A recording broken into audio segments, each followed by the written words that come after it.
Renata, as barrinhas de cereal geralmente são incluídas aí na alimentação daquelas pessoas mais saudáveis. Olha, agora tem que prestar atenção, hein? Nada em excesso é bom, né? Não, de jeito nenhum. Todo mundo sabe disso, né, minha gente? Pelo amor de Deus. Elas podem ser úteis aí para fornecer energia antes ou depois dos treinos, mas devem ser consumidas com moderação para evitar excesso de calorias, açúcar e também gordura. Quem tem as informações pra gente é Mirelle Rodrigues. Bom dia aos ouvintes do Manhã Cidade. Isso mesmo, tem quem ande com barrinha de cereal, de proteína dentro da bolsa para substituir refeição, achando que é mais saudável. Mas será que é mesmo? Para explicar melhor sobre isso, nós vamos conversar com o Joel Ferreira, ele que é nutricionista clínico e esportivo e professor de nutrição da Uninasal Caruaru. Joel, bom dia, seja bem-vindo ao Manhã Cidade. Porque nem toda barrinha de cereal, de proteína, é realmente saudável?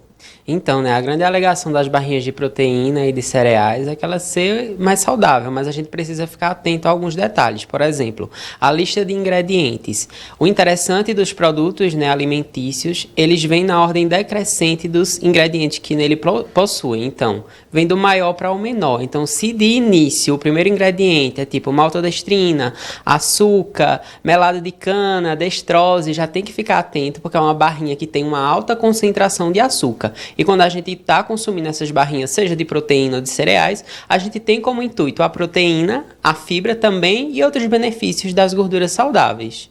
E muita gente anda com várias barrinhas dentro da bolsa para substituir as refeições, comer de lanche, mas se consumida com frequência, ela pode fazer mal?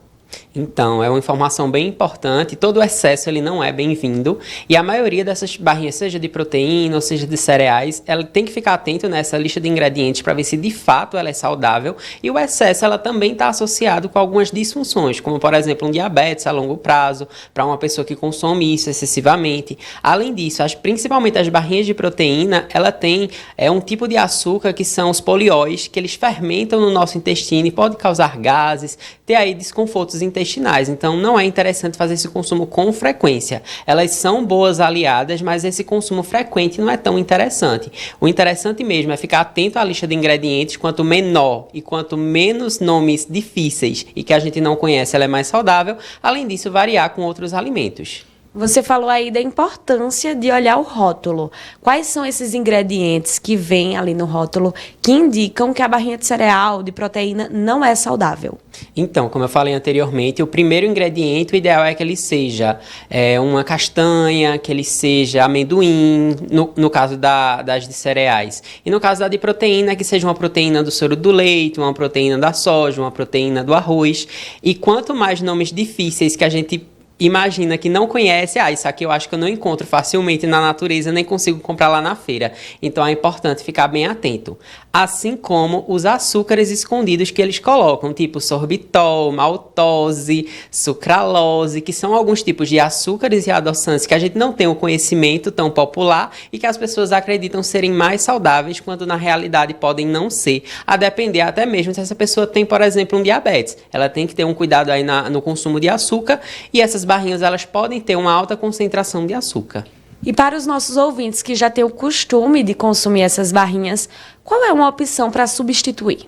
Então, a opção para substituir, a gente pode valer aí das frutas, da granola, do próprio amendoim, da própria castanha, que são aí opções que a gente consegue até fazer um mix, colocar nos saquinhos porcionados e consumir junto de uma fruta. A barrinha de proteína, a barrinha de cereal, ela é muito interessante porque ela é muito prática. Mas se a gente se programar, fizer essas porções, por exemplo, com castanha, com amendoim, até mesmo uma própria pasta de amendoim, a gente consegue fazer essas substituições e sempre intercalar com as frutas, porque embora ela seja vendida como saudável, a gente sabe que é um produto ultraprocessado, que tem lá insumos bons para a saúde, mas também tem alguns aditivos que não são tão interessantes. Muito obrigada, Joel. Então, acabamos de ouvir Joel Ferreira, ele que é nutricionista e professor da Uninasal Caruaru. E fica a importância de verificar, de fato, o que se está colocando no carrinho de compras. Então, verificar o rótulo. Ficaram várias dicas para os nossos ouvintes. Mirelle Rodrigues, Cidade FM. Todo mundo ouve, todo mundo vê.